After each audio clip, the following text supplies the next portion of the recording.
Welcome to the Asylum. And now, your hosts, Rick Fleeger and Rick Briggs.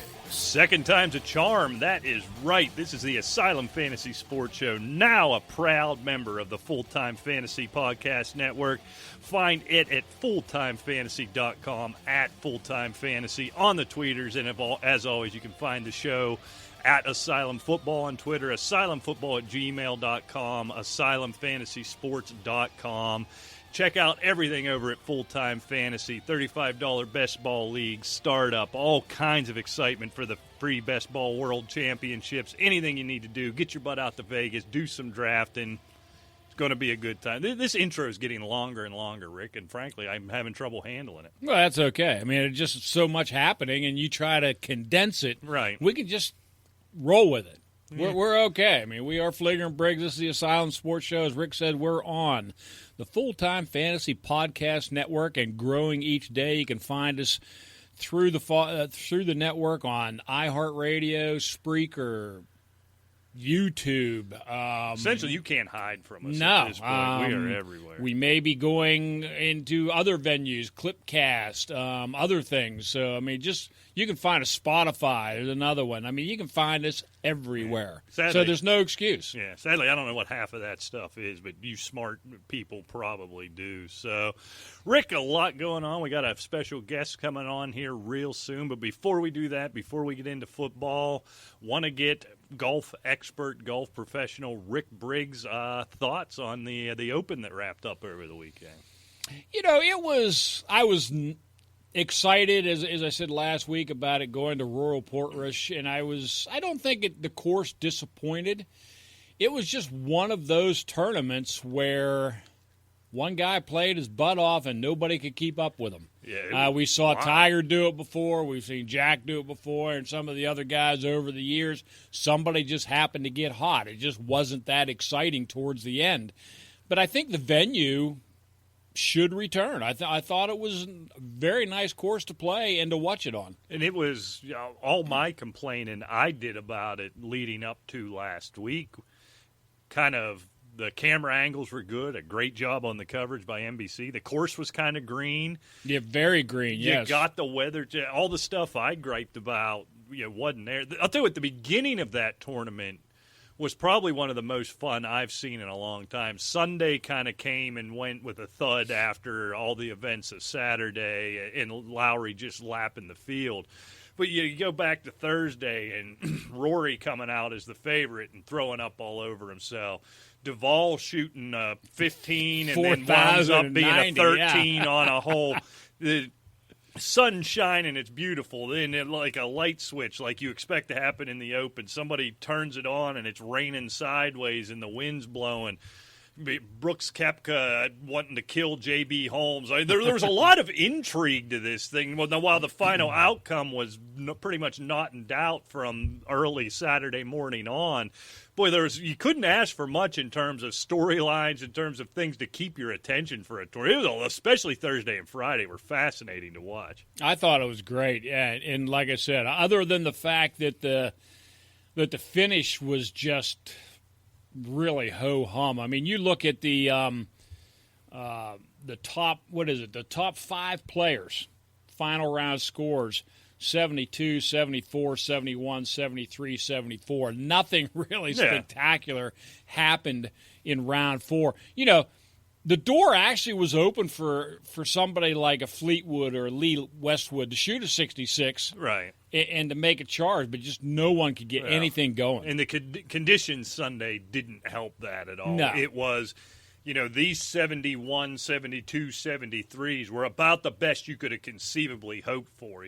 Ask like Justin Rose, ask some of those guys who completely blew up on Sunday in those conditions. So, But really a good time. I did like the course. Like I said, to see a little bit of green, it doesn't have to look like Augusta. You're not going to replicate that. It doesn't have to look like every cookie-cutter course the PGA Tour plays across the United States. But it didn't look like just a horrific gray, kind of like your soul, you know what I mean? It didn't look like that. So I was happy about that. Yeah, and the only complaint I would have is just wasn't that close and exciting. Well, no. But other than that, like you said, there's a lot of intrigue. There's a lot of interest. The galleries were great.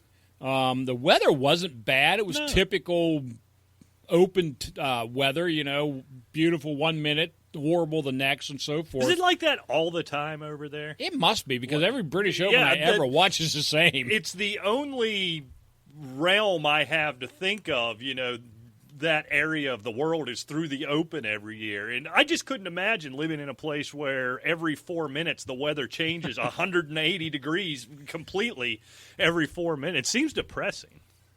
Well, I guess that's why they drink just so what's much, normal, right? Yeah. Yeah, why not? You go to a pub and you down a few pints. You don't care what it's doing. My only other disappointment, I mentioned J.B. Holmes and Brooks Koepka wanting to choke him to death with his 3-wood, that was pretty cool on Saturday. Looking at the Spectre, and I was hoping it's Sunday, I wanted that final group to be Lowry and J.B. Holmes, two short, pudgy, bearded guys going out there. I'm tired of Tiger and all his flexing for all these years, and Brooks Koepka looks like a swimsuit model. I want me a dumpy, champion, like Patrick Reed. Yeah, give me a dumpy major champion, and getting two of them battling it out with the beards. I was excited about that, but JB had him a bit of a time Saturday, so that didn't quite work out. Well, Saturday shot a 69. Was it Sunday? It was Sunday. Okay, this is J.B. Holmes' round. All right. Or rounds, excuse me. 66. Very nice. Yeah, very nice. 68, good and solid right there. 69, normally would have been good. Lost some ground to Lowry, but still second place. He's right there. Then on Sunday, we went from, second place to a smooth 87. Nice. That's 3 less than 90, man. And didn't they say he cost himself, I forget how many hundreds of thousands of dollars they said it wound up costing him from where he started the day to where he wound up. It was some obscene life. He shot 290, and he shot an 87. So he shoots, He shoots a 70. He is 273. He's second place. Second place paid $1.1 million. And he actually got $25,000. so it cost him $1 million. That's got to sting, even for a rich guy. That one's got to hurt a little. Well, 87 is going to sting if you're on the tour, if you're playing for free. I'd be psyched for an 87. That would be awesome. I can't break 112. I don't think. I believe that. Although I haven't been on a course in a couple of years, I finally gave it up. So I guess before we move on, before we bring our guest in, keeping it with golf, how do you feel now about it's, mid-July and the majors are over? You all right with that? Oh, yeah, I'm fine with it. I never did like the PGA being held in August.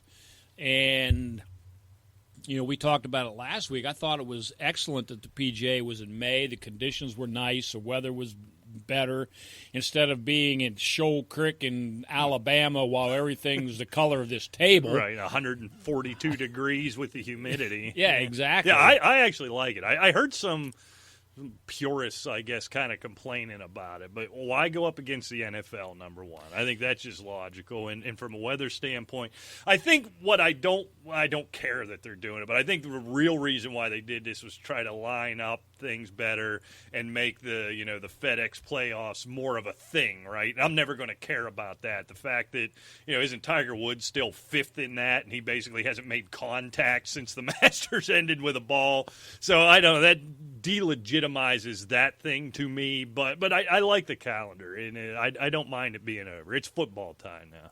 Yeah, and it gives the players a chance maybe to wind down, because when is the FedEx Championship? Of course, you have this. I don't know. This isn't a Ryder Cup year, is it? I don't believe so. But the Ryder Cup would be coming up, right. So that makes things a little difficult if you're playing mid-August in a major.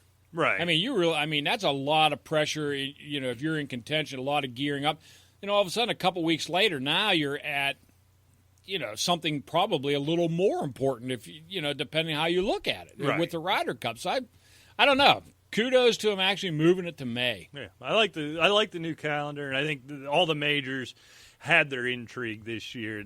We talked about didn't trick up the course too bad for the U.S. Open. I think it was a good year, a real good year. I do too, and I really like the way – talk about the interest never really waning in May and June, when it shouldn't.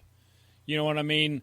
That should be prime time. You have the PGA was in May. We've already had the Masters, and you go to in some of the other tournaments after that. Then you had the PGA. Then you had, right after it was the Charles Schwab Challenge, which I think was that match play tournament. Okay. And then the Memorial, the Canadian Open, the U.S. Open, all in a row. That is a nice 5 weeks of golf. It's a nice little stretch. I like it. Yeah. All right, Rick. Well, I think it's time we take a break here and bring on our guest. That's a great idea, Rick, and it's our great privilege to bring in Anthony Cervino. You know him on Twitter as the Real NFL Guru and co-host of the FF Faceoff Podcast. Anthony, appreciate you taking the time to join us here in the Asylum. No, thanks for having me, guys. Happy to be here. All right. Hey, we kind of talked a little bit before the show about a little disagreement on some of the, I don't know what you would call them, second, third, maybe even fourth tier tight ends. You go your Kittle, Kelce, and Ertz, and everybody else is almost thrown in a bucket here. And, when there's, you don't play a lot of fantasy football, or you play in one league. You get your magazine a week before. Some of these positions are kind of muddled to the average guy in a redraft situation.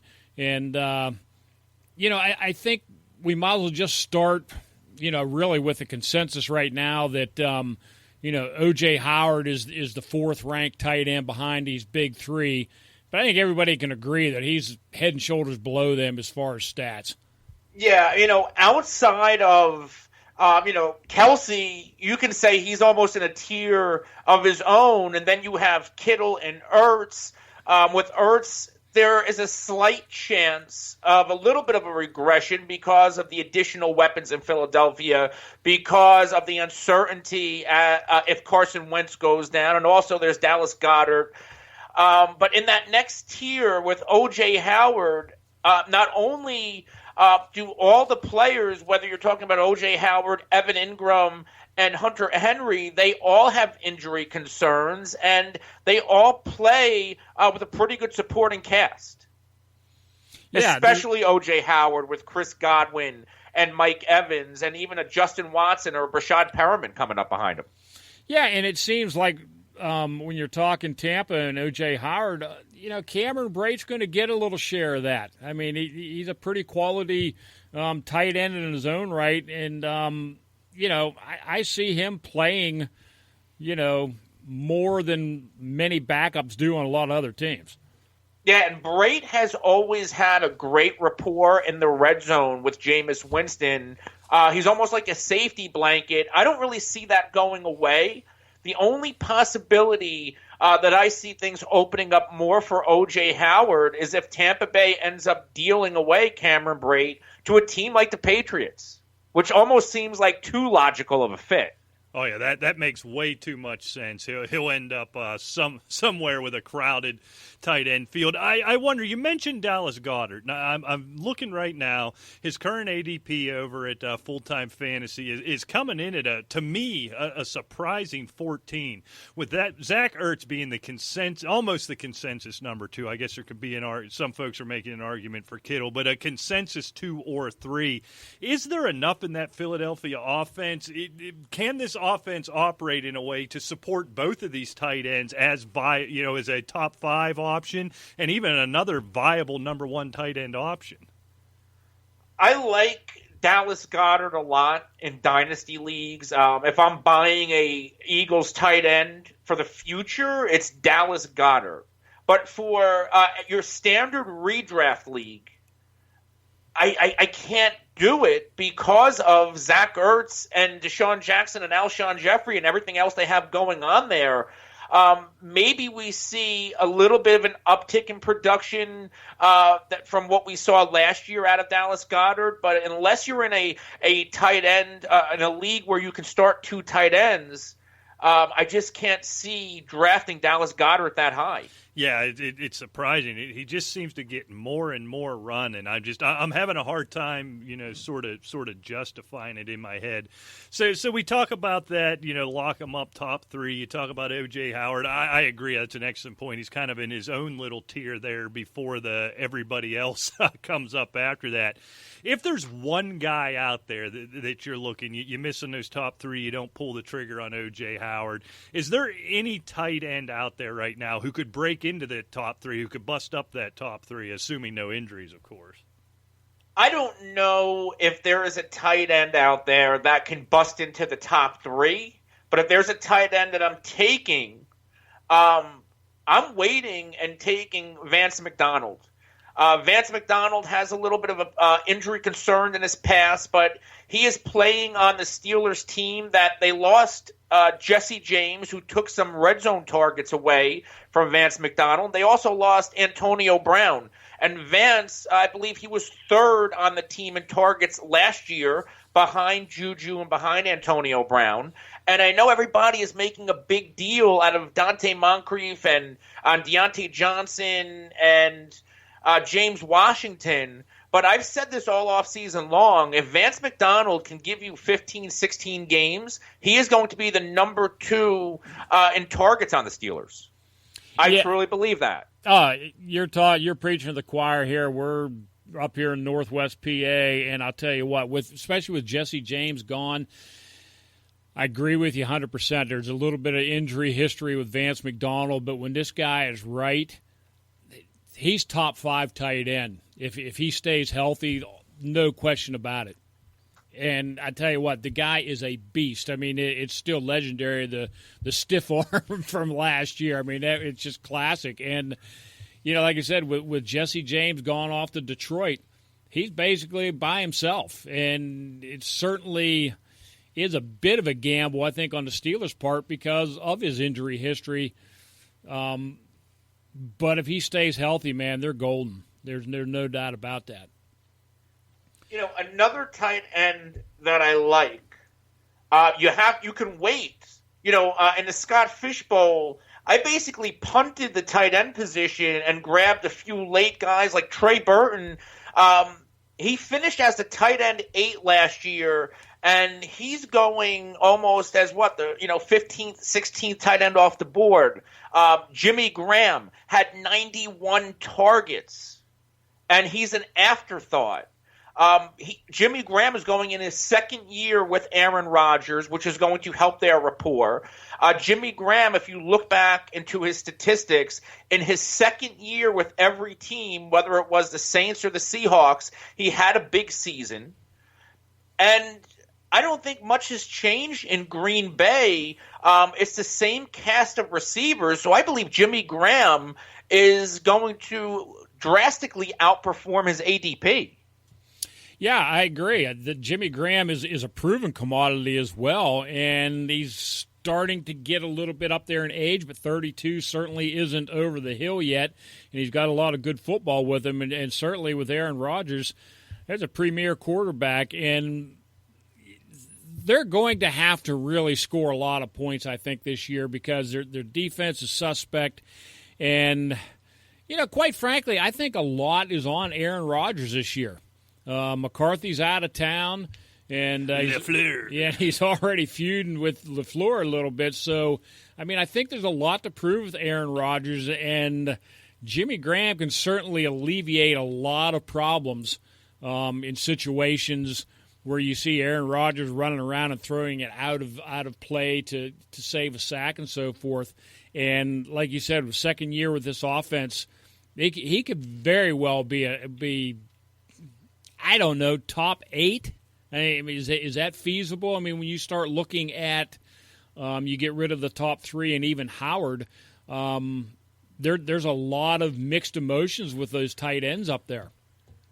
Top 8, he finished in the PPR as the tight end 12, I believe.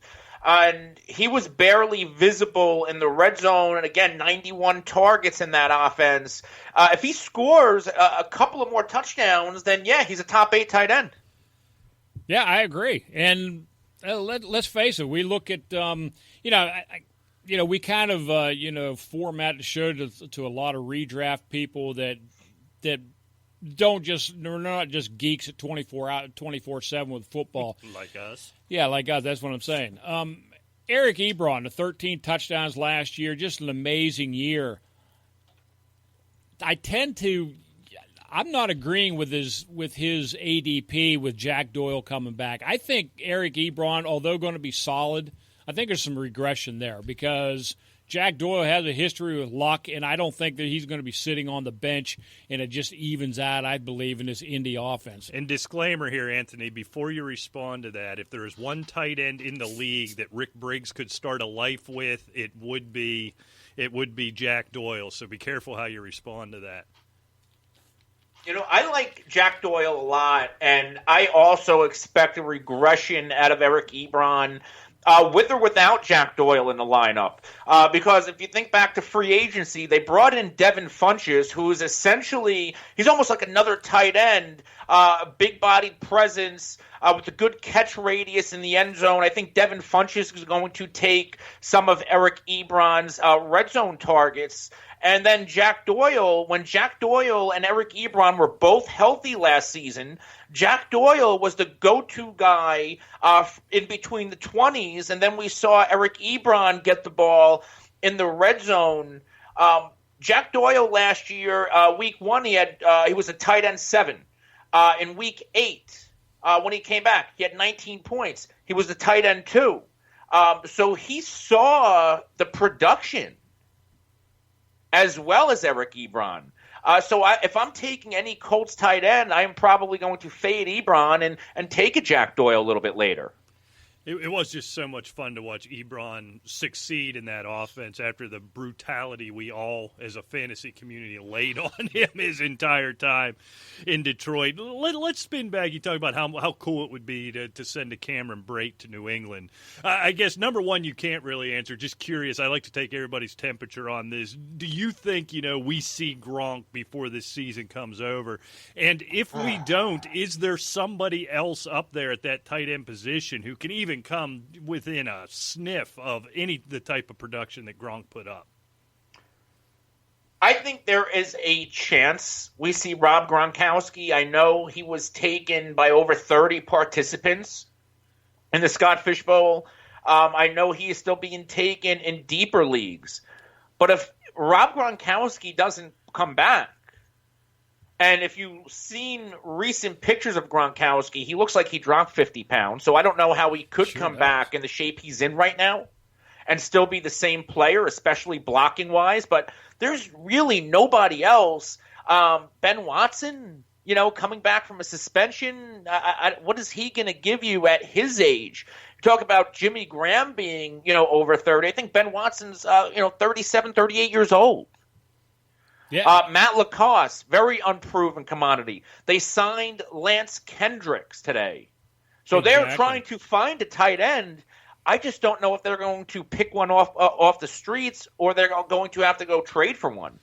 Yeah, and you just wonder. There's just such that special chemistry, right, with a guy like Gronk. Even when you look back to what Jimmy Graham has been post-Drew Brees. This is something Rick talks about a lot, where I think that tight end position, if they find a guy and a guy they trust, will have some value. Take the talent disparity out of it. I think that offense is going to change. This may mean big things for James White. Is it possible he even gets more catches? I don't know if that's conceivable for a running back. But I'll be really interested to see what this looks like. And I suspect Gronk, even if he wanted to come back, may have a little issue with a drug test at some point coming back immediately.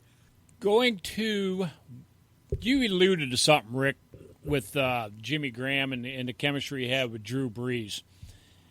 I'm not buying it. Me and Rick have argued about this. I'd like to get your take on it, Anthony. Right now, current ADP, Jared Cook is at 8. He comes off a career year last year in Oakland when basically he was the only guy that Carr could throw to. He's coming to New Orleans. There's nothing to back up this ADP in my mind. Ever since Jimmy Graham left, there's not a tight end that has really succeeded in this offense. And this is going to be a first year with this offense. I think he's way overvalued at number 8. I'm kind of on the fence with Jared Cook a little bit.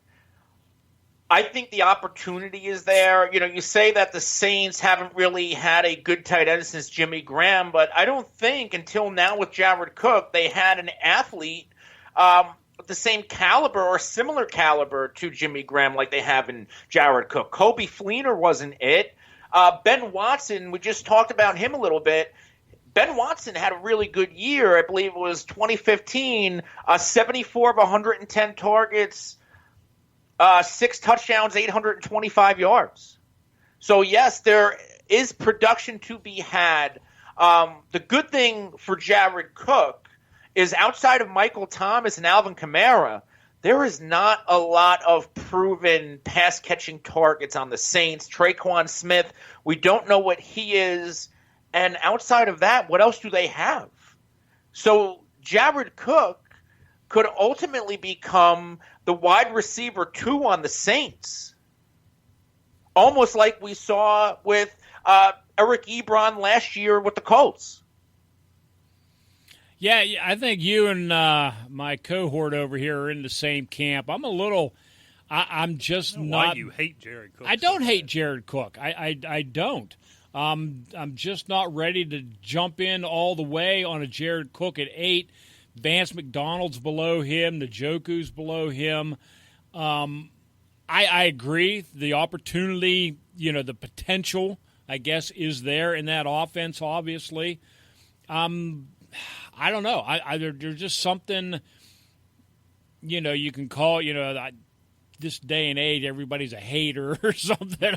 Nothing against the guy. I think he's a good talent and certainly going to be, he's a tight end 1. I just think he's just a little bit high in the ADP going a first year into this team.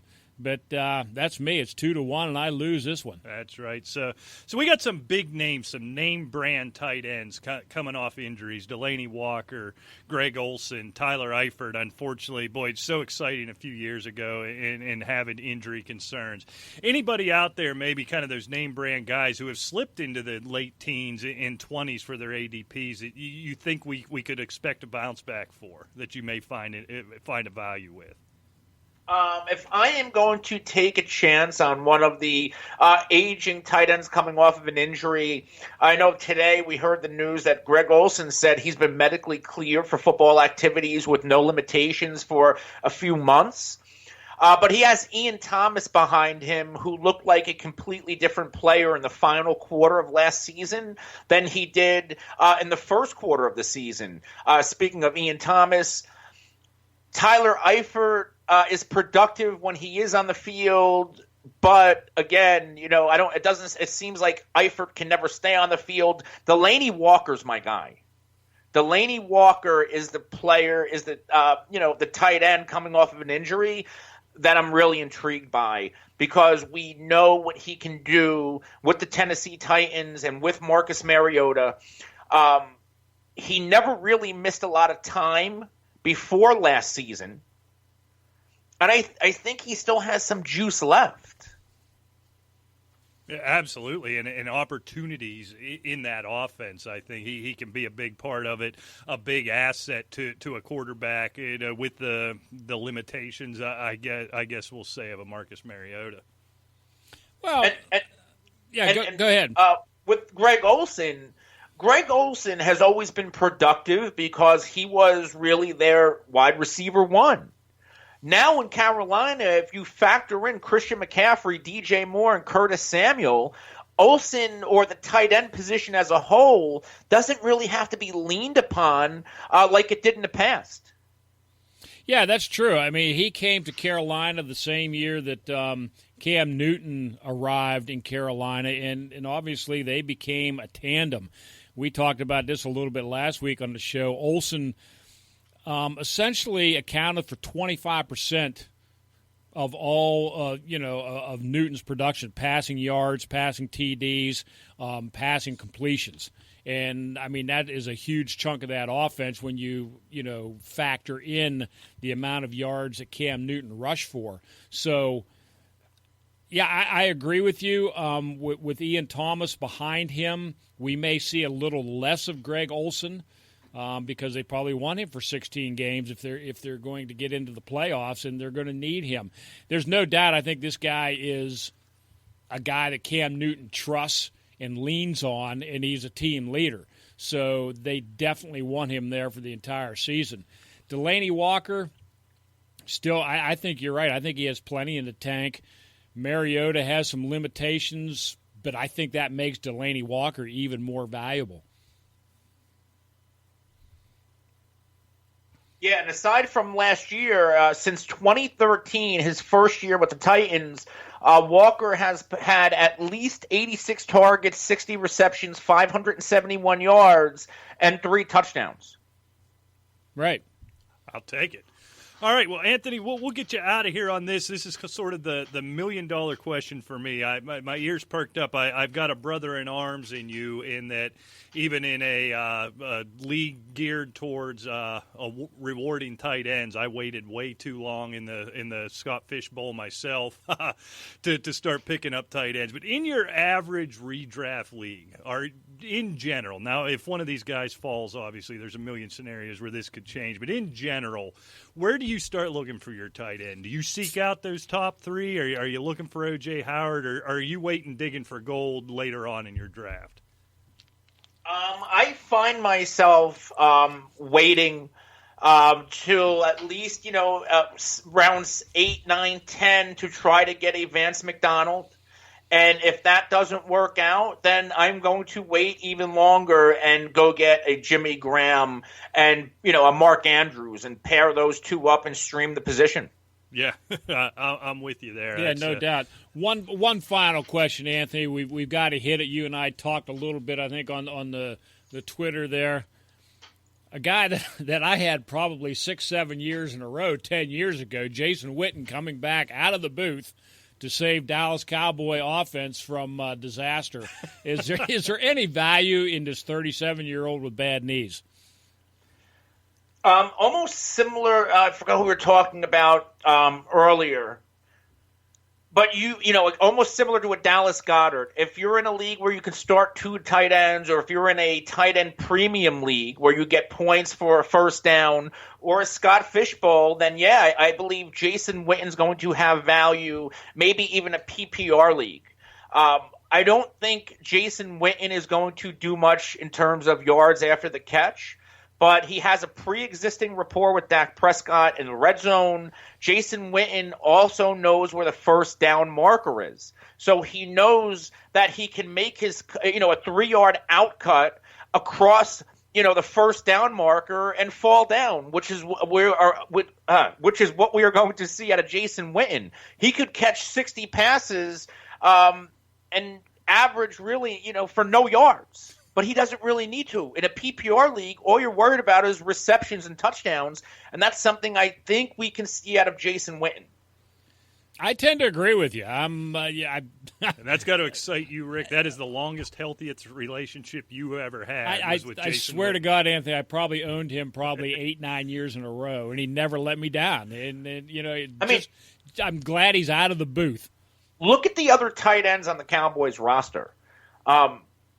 The best one last year was Jeff Swaim, and he's in Jacksonville. Blake Jarwin had a 3-touchdown game against the Giants, but if you follow historical stats, Jason Witten and Cowboys tight ends own the Giants.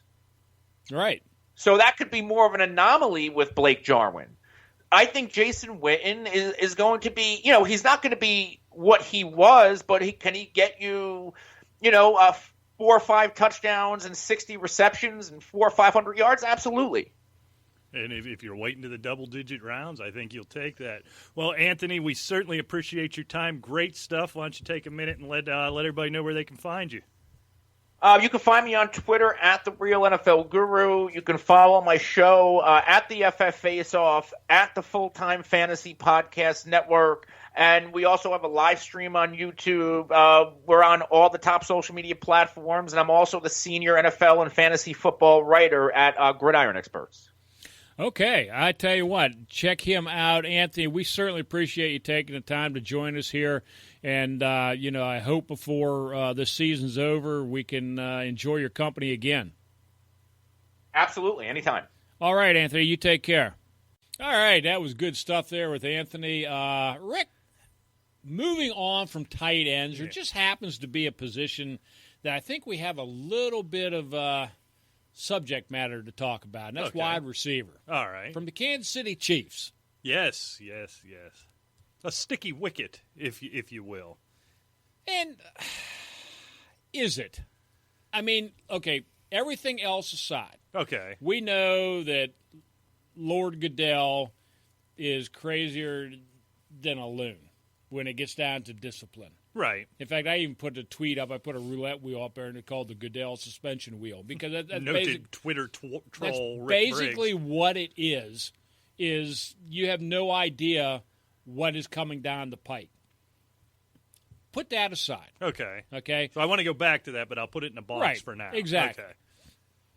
We have Tyreek Hil, who is not charged with any crimes. Right. And there's no charges pending. Right.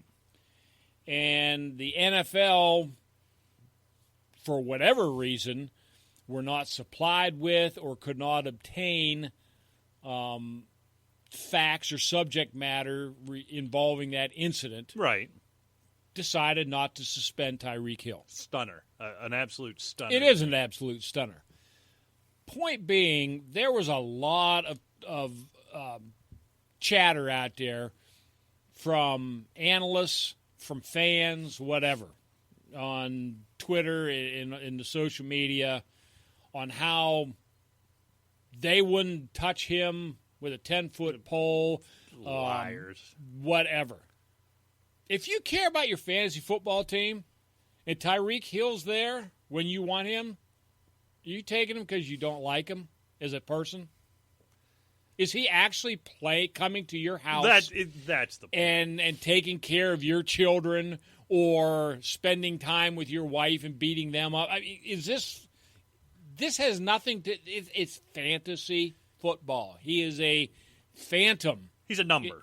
He's a number, yes, on your little computer screen. Right. As simple as that. This is virtue signaling. That's the new phrase, isn't it? Isn't that what we call it now? This is virtue signaling to the nth degree. Now, let's say you feel you have enough. Look, I don't think there's any doubt. Tyreek Hill's a bad dude, right? He's just not a good guy.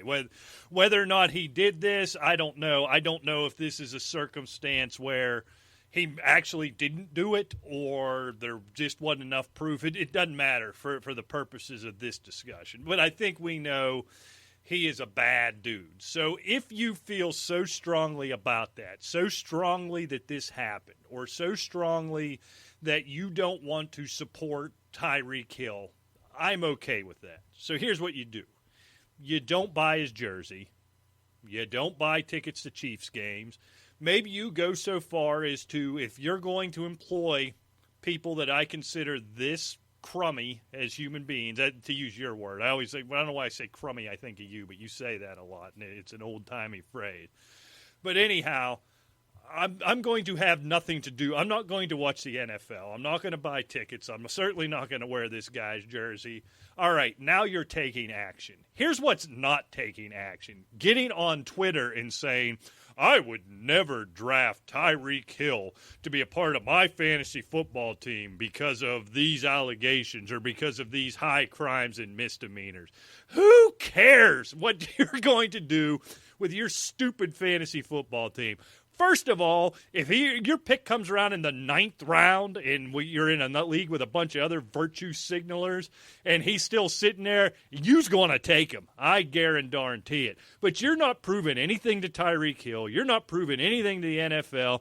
And you're not proving anything to those 9 billion losers on Twitter that you're taking the moral high ground that Tyreek Hil will never grace my fantasy football quad. Shut up with that stuff. That's the kind of stuff that drives me out of my mind. I agree. You want some kind of credit for that? You're putting up good money to buy this fantasy team, and you are going to ignore the potential number one receiver in the entire NFL. that is just not sound advice to anyone. Right.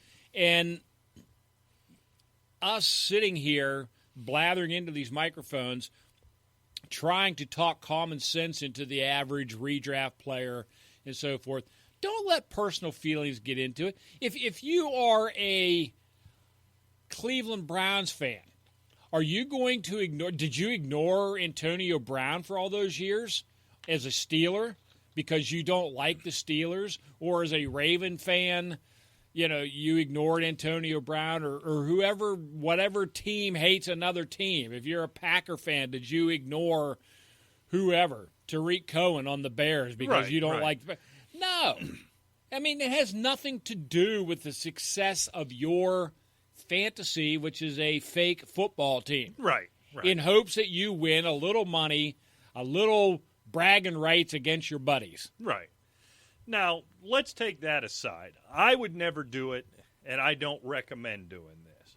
I could live with your average low-stakes, home league guy saying, look, I feel very strongly about this for whatever reason, and I am convinced Tyreek Hil did this. I am not going to draft Tyreek Hil because I don't want to be in the position to have to root for him at any given point. Again, nothing I would do, but look, it's your team. I got no problem with that. What I can't stand for is you putting it out on Twitter and then you want me to send you a chocolate or a rose petal or something thanking you for being above it all. That's the thing that bothers me. And the minute this news came out, and everything breaks on Twitter, there was two, you could almost put them in two buckets, right? And that's all there was. There was two buckets. There was the outrage, right, for the incident and the inconsistency of the NFL. That I can live with. That discussion I can live with. But equally, if not a bigger bucket, was all the virtue signaling asses talking about how, well, this may be the case, but I will never draft him on my fantasy team. So what? What do you want me to do with that? You want to? And don't let me in your league. What do people say? You want a medal? Look, that doesn't make you better than anybody else. So why are we declaring this to the world? Look, I kind of get it. If you feel very strongly, I'm not a very good person, so I don't feel very strongly about much of anything. But if you feel real strong about this and you don't want to be in that position to have to root for him, so be it. But once you put it out on social media, you're just looking for credit is what you're doing. You want a pat on the back for being a better human being than any of us other troglodytes who would dare draft him. This is my problem with it. Right, exactly. And it goes against everything that you and I have talked about on these microphones for the last 8 or 9 years. I am not going to give bad advice to people seeking, fantasy advice by saying, I don't draft him. He's a bad person. Yeah, well, I mean, that's ridiculous. You know what? Do you want to know what crummy means according to Merriam-Webster? I do. Bad, bastard, bush, bushlig, deficient, dissatisfactory, ill, inferior, lame, lousy, off, paltry, poor, punk, sour, suboptimal, subpar. Oh, I like suboptimal. Yeah, this show too. is suboptimal. Sounds a lot nicer than you suck. Yeah, crummy. That's a crummy show. It's suboptimal. Suboptimal. Unacceptable, unsatisfactory, and whack. Well, as Rick Briggs always says, whack. Yeah. Does it give the derivation where it comes from, why we use that? Because it doesn't really line up. The first known use of crummy was in 1567. 1567. And it's Middle English was spelled crummy with an E instead of a Y back then, but it was still, crummy, and that's what it meant. It was just the dry cleaners did a crummy job of pressing my suit, as an example. This show is suboptimal. See, I like that a lot better. So speaking of crummy, suboptimal, and whack, let's go back to this Tyreek Hil thing now on the NFL side, on the Roger Goodell side. Okay. So this may be an unpopular viewpoint I have on this because, anybody yelling about the inconsistencies, about all those type of issues. I'm with you 100%. Look, we saw going back several years. And that's my only complaint. Right. Really. Right. Going back several years, Ben Roethlisberger missed games when no charges were brought, nothing came. Everybody's got a different opinion. All these things, the Ezekiel Elliott thing was either disproven or whatever. And what he missed? 6 games he ended up missing? Yeah. Tom Brady missed 4 games for deflated footballs. I mean, so the inconsistency of this is maddening. Here's why this sounds so bad to say, that for what all we know right now is we don't have any evidence that this happened with Tyreek Hil. So I'm happy with the NFL coming to this decision in this regard. If this is the palate cleanser, if this is the start over moment where we're saying as the NFL, when the legal system cannot determine innocence or guilt or doesn't have enough to bring charges or whatever. And then in our independent investigation, we have the same issue, right? We can't prove this while we have no legal authority. We can't prove it. We got nothing now. We've got absolutely nothing, so we're going to have to hold our nose and not suspend. If this is the policy going forward, I think this is a good thing for the league in as much as this, in getting some consistency into this thing, right? Now, if the next guy comes along and he catches 2, 4, 6, 8 games, whatever it is, then you say, hold on a minute, something stinks, and now I guess I'm viewing this as this is such a departure from anything Lord Goodell has done, from anything the league's done in the last 10 years with discipline and this player conduct policy.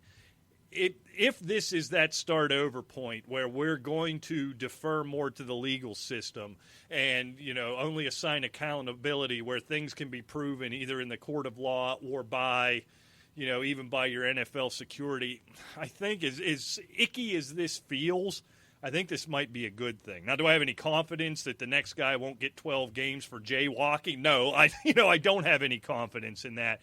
But doesn't it feel like that? Because otherwise, this is a complete and utter stunner. Well, it really is. And, we have Jaron Reed suspended for an incident for, 2017? 2017, yeah. And why? This, to me, this is what's maddening. 2017, why was he not suspended in 2017? It's not like he went to court just yesterday and they decided, okay, great, we're going to suspend this guy. This is done. It's 2 years ago. Yeah. And now we're going to suspend him, and Tyreek Hil gets a pass. And that's where the maddening inconsistency comes through. And that's why people get so angry. I just don't understand it. So, and he's getting, 6 games? I think it's the first 6 games. Yeah, that's an eternity. It really is, especially in a 16-game season. Sure, it's almost half the year. So, like I said, I hope this is the palate cleanser, because here's what bothers me with Hill not being suspended. By the way, this has been applied in the past. Was it last year, Rick? Jimmy Smith missed 4 games for kind of similar threats to what Tyreek Hil made, and what we do have, right? That audio recording, where you ought to be, was it? You ought to be afraid of me, or whatever he said. Yeah. Jimmy Smith caught 4 games for that, so I thought that would be the baseline, and I think the NFL could hide behind that at a minimum if you, from a PR standpoint, felt like, probably correctly, PR-wise, Tyreek Hil needs to sit out some games here. We need to. So the fact that didn't happen just makes me wonder if there's more to this, right? Is this the league saying, all right, if we can't prove it, if it doesn't rise to this level, in the court of law with the police, we're done touching it? Is it part of a negotiation with the CBA coming? I don't know. I don't know what to make of it. It's really You know, but quit virtue signaling on Twitter. I don't care that you're not putting them on your fantasy team. Then don't. But don't ask me to thank you and congratulate you. I agree. Yeah, that's all. And while you were talking, I just happened to pull up 2019 suspensions. All right. Okay, we're going to throw out PEDs and we're going to throw out substance abuse. Okay. We still have, of course, we already brought up Jaron Reed, personal conduct. Richie Incognito, personal conduct. Conducts. Chad Kelly. Reuben Foster, conduct detrimental to the league. Rashid Hagman, personal conduct. What are these guys doing? I haven't even heard of any of this stuff. Don't you remember the Chad Kelly incident? Well, the last Chad year? Kelly. That yeah. was a good one. I like that story. Yeah.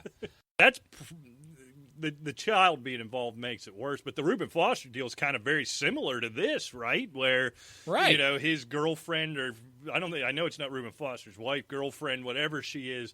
This is for twice now has made these accusations and then, you know, recanted, and the suspension still comes. So it's curious. I'm curious. It's the only thing I could figure. It's the only logical thing. And there probably is no logic to this because there's never been any logic to their disciplinary ways at the NFL.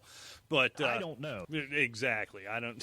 Did you see, before we move on, this has nothing to do with this. Did you see Jalen Ramsey pulling into camp today? In the Brinks truck. It was awesome. I mean, you know, Antonio Brown every year showing up in helicopters and Batmobiles, whatever nonsense he did. Rolling up in the Brinks truck is brilliant. Now, it's throwing shade, as the kids say, to the nth degree. I normally don't like all that nonsense, all that fully-gully stuff, but that one got me, man. That got me. That was funny. I did appreciate that. Hey, do you know what happened on January 15th, 1919? I don't remember. I was busy that day. In Boston, Massachusetts. You don't know. Probably nothing good if it's Boston. No, it was the temperature had risen above 40 degrees in Boston. Of course, this is January 15th, so it was a heat wave. That's a blustery, balmy day in Boston. There was a tank at near Keeney Square on Commercial Street, which was 50 feet tall and 90 foot in diameter. Like a tank? Like a tank. Vehicle of war tank? No. Oh. A tank. Okay. A holding tank. Okay. Holding tank. All right. Well, that changes my vision of this. All right. Yeah, 50 foot by 90 foot. That's a big tank. Yeah. And a holding tank's still a big tank, right? Right. Contained as much as 2.3 million gallons. Okay. That's a lot of gallons. Yes, it is. And at 12:30 p.m., witnesses reported that they felt the ground shake and heard a roar as it collapsed. You know, a long rumble similar to the passing of like an elevated train. Others reported a tremendous crashing, a deep growling, a thunderclap-like bang. Ooh. These are witness accounts. People talked so much cooler back in the early 1900s. And a machine gun-like sound as the rivets shot out of the tank. Ooh. It's very descriptive. See, that's journalism right there. That's good stuff. Yeah. Molasses. What do you need to 2.3 million gallons of molasses was in this tank as it collapsed. Hold on. Why is there just a giant tank of molasses? Because it was at the Purity Distilling Company. Oh, okay. And they used molasses. All right. Molasses in January. Is that where you're going with this? No. Did I just hit on something? No, but it killed 21 people. What? Death by molasses? Think about it. You drown in it? 2.3 million gallons of molasses. That and how heavy that stuff is in January. Slower than molasses. I bet you that's where it came from. I don't know. But it killed people, horses, dogs. Coughing fits became one of the most common ailments after the initial blast. Antonio DeStasio, walking homeward with his sisters from the Michelangelo School, was picked up by the wave and carried, tumbling on its crest almost as though he were surfing. Then he grounded, and the molasses rolled him like a pebble as the wave diminished. He heard his mother call his name and couldn't answer. His throat was so clogged with the smothering goo. He passed out. Then his eyes opened to find 3 of his 4 sisters staring at him. Good Lord. That's crazy, He's man. just hanging out on the street and boom, and molasses everywhere. Molasses surfing. Wouldn't that be?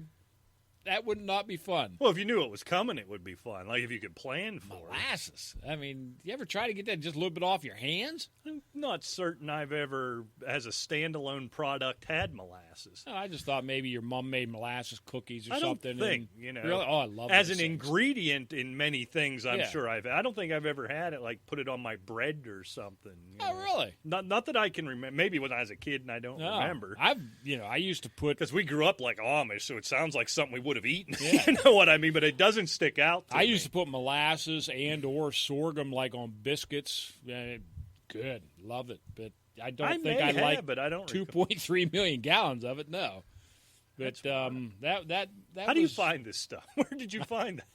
I don't know. I just look for things. Just between your Twitter trolling and your...